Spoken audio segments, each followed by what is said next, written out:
सरकारी और धार्मिक संपत्तियों पर अवैध कब्जे के खिलाफ सख्त कार्यवाही की जरूरत। प्रशासन की खामोशी से भू माफियाओं का नंदगांव में कुंडों, सरोवर सहित तालाबों को अतिक्रमण से मुक्त कराने की मांग। मथुरा, उत्तर प्रदेश में सरकारी, अर्ध सरकारी निकाय, प्राधिकरण, निगम, उपक्रम और ग्राम पंचायत की भूमि पर अवैध कब्जों की शिकायतें लगातार सामने आ रही हैं। शासन द्वारा समय समय पर अतिक्रमण हटाने के लिए विस्तृत दिशा निर्देश और शासन आदेश जारी करने के बावजूद स्थानीय प्रशासन द्वारा प्रभावी कार्यवाही न होने से जनमानस का प्रशासन पर विश्वास कमजोर हो रहा है और भू माफियाओं के हौसले बुलंद हो रहे हैं। नंदगांव में कुंडों, तालाबों और सरोवरों पर बढ़ रहा अतिक्रमण, भूमाफियाओं की कुदृष्टि सरकारी संपत्ति पर। मथुरा नागरिक मंच की अपील।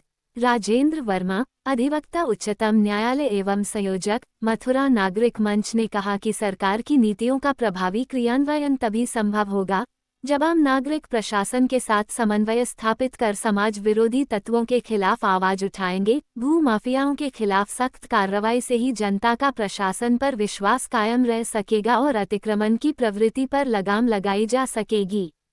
ब्रज की सांस्कृतिक धरोहरों को बचाने के लिए नंदगांव और अन्य क्षेत्रों में अवैध कब्जों को तुरंत हटाया जाए ताकि आने वाली पीढ़ियों को हमारी ऐतिहासिक और धार्मिक पहचान सुरक्षित मिल सके। नगर पंचायत नंदगांव में प्राचीन कुंडों, कुओं, तालाबों और सरोवरों पर अवैध कब्जे की घटनाएं लगातार बढ़ रही हैं। कुछ दबंग लोग इन धार्मिक एवं ऐतिहासिक जल स्रोतों पर निर्माण कर अवैध कब्जा कर रहे हैं, जिससे न केवल ब्रज की धरोहर खतरे में है बल्कि क्षेत्र की पर्यावरणीय और जल संरक्षण प्रणाली भी प्रभावित हो रही है।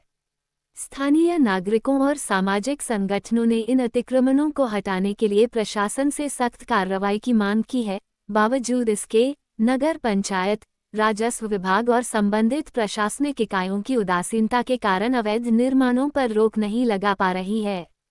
यदि शीघ्र अतिक्रमण नहीं रोका गया तो आने वाले समय में ब्रज के इन पौराणिक जल स्रोतों का अस्तित्व ही समाप्त हो सकता है। ब्रज क्षेत्र की देश विदेश की पहचान में कुंडों आदि का अपना अलग ही महत्व है। राजनीतिक संरक्षण और भ्रष्टाचार के चलते बढ़ रही अतिक्रमण की समस्या। कई प्रभावशाली और दबंग व्यक्ति, राजनीतिक संरक्षण, स्थानीय भ्रष्ट अधिकारियों एवं कर्मचारियों की मिलीभगत से सरकारी भूमि ही नहीं बल्कि धार्मिक संस्थाओं, चैरिटेबल ट्रस्टों, लावारिस संपत्तियों और गरीब निर्बल व्यक्तियों की निजी भूमि पर भी अवैध कब्जा कर रहे हैं। शासन के सख्त आदेशों के बावजूद स्थानीय प्रशासन कई मामलों में असहाय नजर आता है और दबंगों के खिलाफ कड़ी कार्रवाई करने से कतराता है या फिर बढ़ता भ्रष्टाचार व राजनीतिक दबाव सबसे बड़ा अवरोधक है। मुख्य सचिव का स्पष्ट निर्देश, अवैध कब्जों की सख्त निगरानी और कार्रवाई अनिवार्य।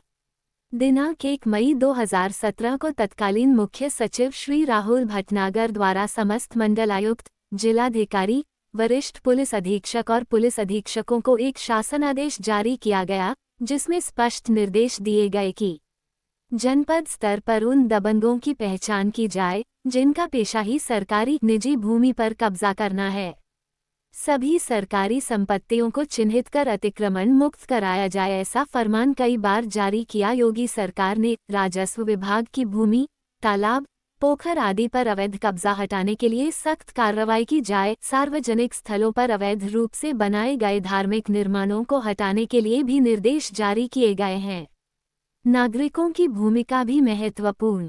शासन के निर्देशों को प्रभावी ढंग से लागू करने के लिए केवल प्रशासन ही नहीं बल्कि नागरिकों को भी सक्रिय भागीदारी निभानी होगी। स्थानीय प्रशासन को सहयोग कर भूमाफियाओं की पहचान और अवैध कब्जों की रिपोर्टिंग की जानी चाहिए ताकि सामाजिक ताने बाने को कमजोर करने वाले तत्वों पर अंकुश लगाया जा सके।